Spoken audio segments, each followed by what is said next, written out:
नमस्कार। आज हम कक्षा 8 रुचिरा भाग 3 के दूसरे पाठ बिलस्य वाणी न कदापि मे श्रुता के विषय में चर्चा करेंगे।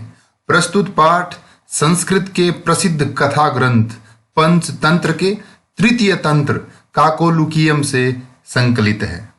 पंचतंत्र के मूल लेखक विष्णु शर्मा हैं। इसमें 5 खंड हैं जिन्हें तंत्र कहा गया है। इनमें गद्य पद्य रूप में कथाएं दी गई हैं और इन कथाओं के पात्र मुख्यतः पशु पक्षी हैं। प्रस्तुत है पाठ बिलस्य वाणी न कदापि मे श्रुता। इसका अर्थ है बिलस्य अर्थात गुफा की, वाणी आवाज, न नहीं, कदापि कभी भी, में मेरे द्वारा श्रुता सुनी गई अर्थात मेरे द्वारा कभी भी गुफा की आवाज नहीं सुनी गई है। कथा आरंभ होती है। कस्मिंश्चित् वने खरनखरः नाम सिंहः प्रतिवसति स्म। कस्मिंश्चित् वने यानी किसी वन में, खरनखरः खरनखर नाम, नाम का, सिंह शेर, प्रतिवसति स्म रहता था, सह वह, कदाचित इतस्ततः इधर उधर, परिभ्रमण घूमता हुआ, क्षुधार्तः भूख से व्याकुल, न किंचिद अपि कुछ भी नहीं, आहारम भोजन प्राप्त किया।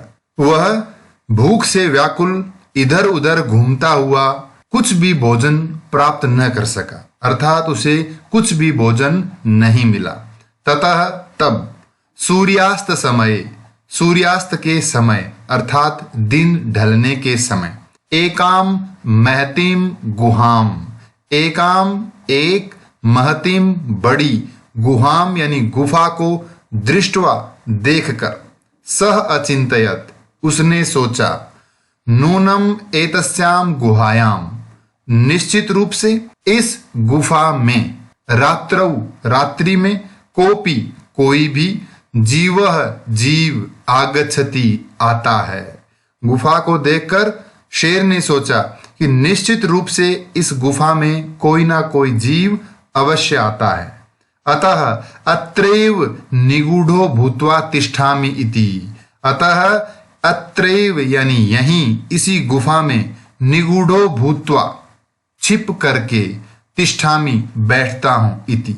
उसने गुफा को देखकर सोचा कि इस गुफा में निश्चित रूप से कोई जीव आता है, इसलिए मैं यहीं इस गुफा में छिपकर बैठ जाता हूं। इस गद्यांश से संबंधित सभी कठिन शब्दार्थ और यथासंभव उनके संधि विच्छेद यहां दिए गए हैं। एतस्मिन अंतरे यानी इसी बीच, गुहाया स्वामी गुफा का मालिक, दधिपुच्छः नामकः शृगालः, दधिपुच्छ नाम का शृगाल यानी गीदड़, समागच्छत वहां आया। शेर ये सब सोच ही रहा था और उस गुफा में छिपकर बैठा। तभी इसी अंतर में उस गुफा का मालिक, गुफा का स्वामी, दधिपुच्छ नाम का शृगाल यानी गीदड़ वहां आया। सच और उसने, यावत पश्यति जहां तक देखा, तावत वहां तक, सिंह पद पद्धति ही शेर के पैरों के निशान, गुहायाम प्रविष्टा गुफा में प्रवेश किए हुए, दृश्यते दिखाई देते हैं। न च बहिरागताः लेकिन बाहर आए हुए नहीं। गीदड़ ने आकर वहां देखा कि शेर के पैरों के निशान गुफा में तो गए हुए हैं लेकिन बाहर नहीं आए हुए। शृगालः अचिंतयत गीदड़ ने सोचा, अहो विनष्टोस्मि, ओहो मैं नष्ट हो गया अर्थात मारा गया। नूनम निश्चित रूप से, अस्मिन बिले इस गुफा में, गुहा और बिल दोनों पर्यायवाची हैं। बिल का अर्थ भी गुफा है। तो अस्मिन बिले यानी इस गुफा में, सिंहः अस्तीति शेर है, इति ये 2 शब्दों का मेल है, अस्ति धन इति। इस गुफा में निश्चित रूप से शेर है, इति तर्कयामि ये मैं सोचता हूं, ऐसा मेरा विचार है। तत् किम करवाणी तो क्या करूं, इसमें शेर है तो अब मैं क्या करूं। एवं विचिन्त्य, इस प्रकार सोच करके, दूरस्थः, दूर से ही, रवम यानी आवाज, कर्तुम आरब्धः, करना आरंभ किया। ऐसा सोचकर गीदड़ ने दूर से ही आवाज करना आरंभ किया। भोबिल, भोबिल, हे गुफा, हे गुफा, किम न स्मरसी, क्या तुम्हें याद नहीं है। यन मया, ये दो शब्दों का मेल है, यत मया, कि मेरे द्वारा, त्वया सह, तुम्हारे साथ, समयः कृतोस्ति, समय अर्थात शर्त, यहां इस समय का अर्थ है शर्त, अनुबंध, कृतो अस्ति किया गया है, अर्थात मेरी आपसे शर्त हो रखी है। यत की, यदा हम, जब मैं, बाह्यतः, बाहर से, प्रत्यागमिष्यामि, आगमिष्यामि यानी आऊंगा, और प्रति धन आगमिष्यामि यानी वापस आऊंगा। बाहर से जब मैं वापस आऊंगा, तदा, तब, त्वम यानी तुम, माम मुझे, आकारयिष्यसि पुकारोगी। हे गुफा, क्या तुम भूल गई कि तुम्हारे साथ मेरी यह शर्त हो रखी है कि जब मैं बाहर से वापस आऊं तब तुम मुझे पुकारोगी। यदि तुम, माम मुझे, न आहवयसी नहीं पुकारोगी, आहवयसी यानी पुकारोगी, तरही तो, अहम मैं, द्वितीयम बिलम, दूसरी गुफा में, यास्यामि जाऊंगा इति। ये गुफा को संबोधित करते हुए गीदड़ कहता है, यदि तुम मुझे नहीं पुकारोगी तो मैं किसी दूसरी गुफा में चला जाऊंगा। अथ एतत् श्रुत्वा, ये शब्द ध्यान से देखें, नीचे इसका विवरण यहां दिया गया है। एतत् धन श्रुत्वा, इस त का च और श का छ बनने के बाद दोनों पदों में जब संधि होगी तो इनका रूप बदलकर एतत् श्रुत्वा हो जाएगा, यानी यह सुनकर।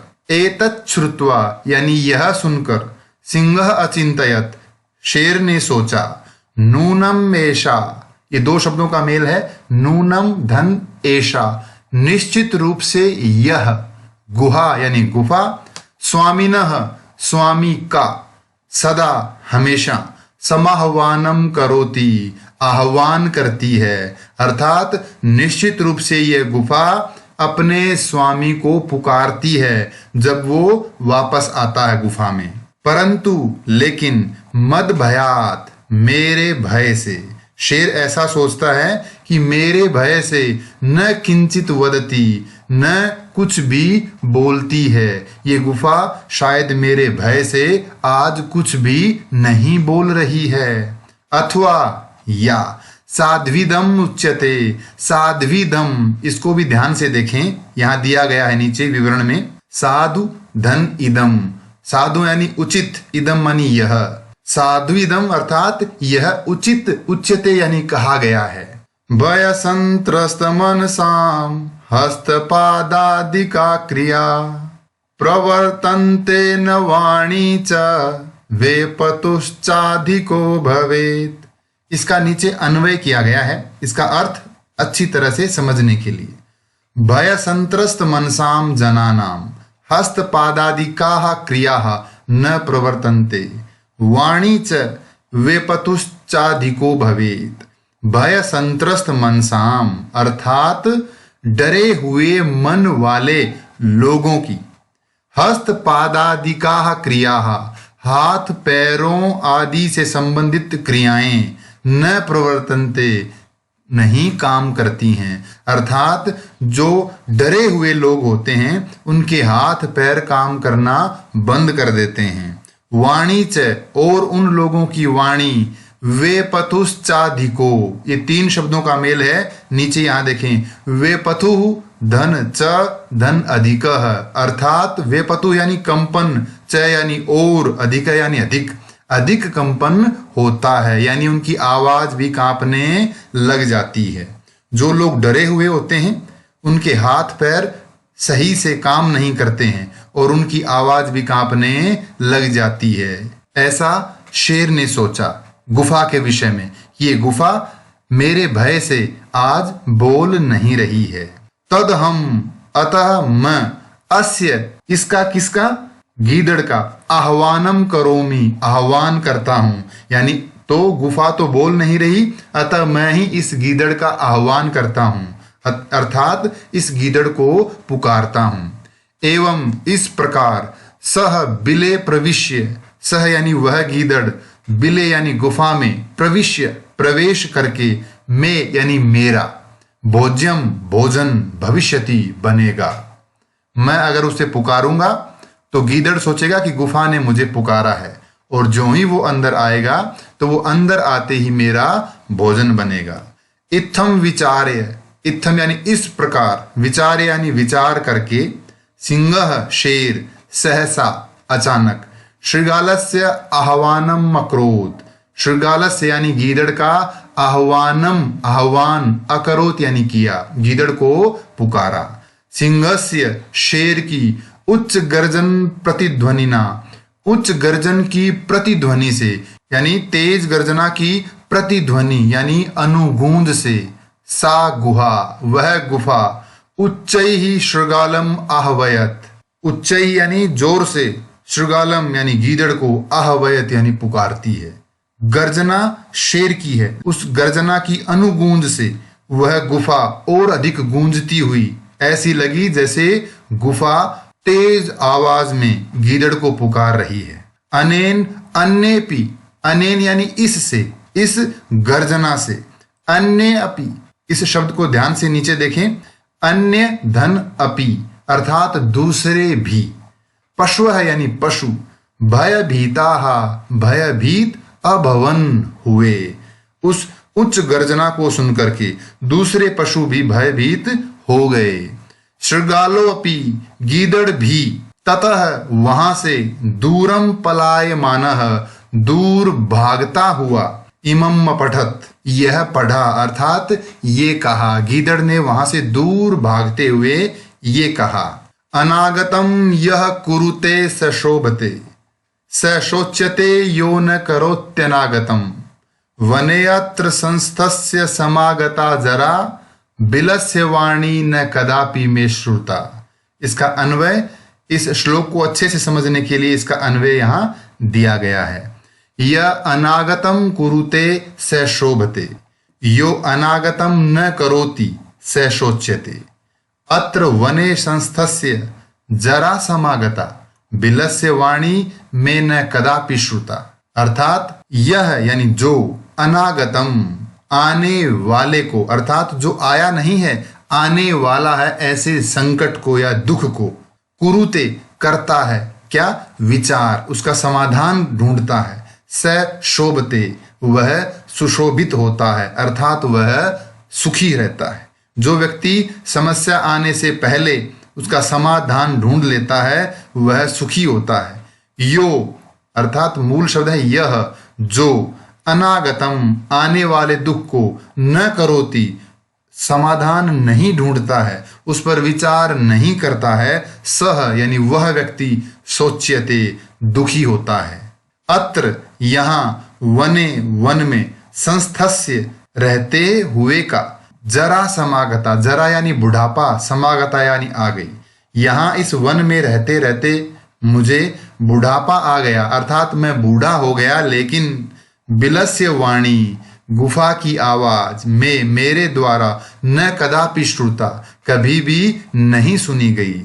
इस श्लोक की अंतिम पंक्ति के आधार पर ही इस पाठ का शीर्षक दिया गया है, बिलस्य वाणी न कदापि में श्रुता, अर्थात गुफा की वाणी कभी भी मेरे द्वारा नहीं सुनी गई। अब हम चर्चा करेंगे अभ्यास कार्य पर। पहला प्रश्न है उच्चारणम कुरुत, दिए गए शब्दों का उच्चारण कीजिए। कस्मिंश्चित् क्षुधार्तः सिंह पद पद्धति विचिन्त्य एतत् श्रुत्वा समाह्वानं साध्विदं भय संत्रस्त मनसाम प्रतिध्वनि। दूसरा प्रश्न है एक पदेन उत्तरम लिखत, अर्थात एक शब्द में उत्तर दीजिए। सिंहस्य नाम किम, शेर का नाम क्या है? उत्तर है खरन खरह। गुहाया स्वामी कह आसीत, गुफा का स्वामी कौन था? उत्तर है दधिपुच्छ। दधिपुच्छ नाम का शृगाल, गीदड़। सिंहः कस्मिन् समय गुहाया समीपे आगतः? शेर किस समय गुफा के समीप आया? उत्तर है सूर्यास्त समय, सूर्यास्त के समय। हस्तपादादिकाः क्रियाः केषां न प्रवर्तन्ते? हाथ पैर आदि से संबंधित क्रियाएं किसकी काम नहीं करती, अर्थात किनके हाथ पैर काम करना बंद कर देते हैं? उत्तर है भय संत्रस्त मनसाम, भय से डरे हुए मन वालों की। गुहा केन प्रतिध्वनिता? गुफा किससे प्रतिध्वनित हुई, अर्थात किसकी अनुगूंज हुई गुफा में? उत्तर है उच्च गर्जनेन, उच्च गर्जना से। किसकी उच्च गर्जना से? शेर की। सिंहस्य उच्च गर्जनेन। अगला प्रश्न है पूर्ण वाक्येन उत्तरत, पूरे वाक्य में उत्तर दीजिए। खरनखरः कुत्र प्रतिवसति स्म? खरनखर कहाँ रहता था? खरनखरः कस्मिंश्चित् वने प्रतिवसति स्म? खरनखर किसी वन में रहता था। महतीं गुहां दृष्ट्वा सिंहः किम अचिंतयत? बड़ी गुफा को देखकर शेर ने क्या सोचा? महतीं गुहां दृष्ट्वा सिंहः अचिंतयत, बड़ी गुफा को देखकर शेर ने सोचा। नूनम एतस्याम गुहायाम, निश्चित रूप से इस गुफा में, रात्रौ रात्रि में, कोपि कोई, जीवः जीव, आगच्छति आता है, अतः अत्रैव निगूढ़ो भूत्वा तिष्ठामि इति, अतः यहीं पर छिप करके बैठता हूं। अगला प्रश्न है शृगालः किम अचिंतयत? गीदड़ ने क्या सोचा? शृगालः अचिंतयत, गीदड़ ने सोचा। अहो विनष्टोस्मि, ओहो मैं नष्ट हो गया, मैं मारा गया। नूनम अस्मिन् बिले, निश्चित रूप से इस गुफा में। सिंहः अस्तीति तर्कयामि, शेर है ऐसा मेरा तर्क है। तत्किम करवाणी, तो अब मैं क्या करूं? अगला प्रश्न है शृगालः कुत्र पलायितः? गीदड़ कहाँ पलायन कर गया, कहाँ भाग गया? उत्तर है शृगालः दूरम पलायितः, शृगाल यानी गीदड़ दूर भाग गया। गुहा समीपम आगत्य शृगालः किम पश्यति? गुफा के समीप आकर गीदड़ क्या देखता है? गुहा समीपम आगत्य शृगालः, गुफा के समीप आकर गीदड़ यावत पश्यति, जहां तक देखता है, तावत वहां तक। सिंह पद पद्धति ही, शेर के पैरों के निशान। गुहायाम प्रविष्टा, गुफा में प्रवेश किए हुए। दृश्यते, दिखाई देते हैं। न च बहिरागता, लेकिन बाहर आए हुए नहीं दिखाई देते। कह शोभते, कौन सुशोभित होता है, अर्थात कौन सुखी होता है? यह अनागतम कुरुते स शोभते, जो व्यक्ति आने वाले संकट का समाधान ढूंढता है वो सुखी होता है।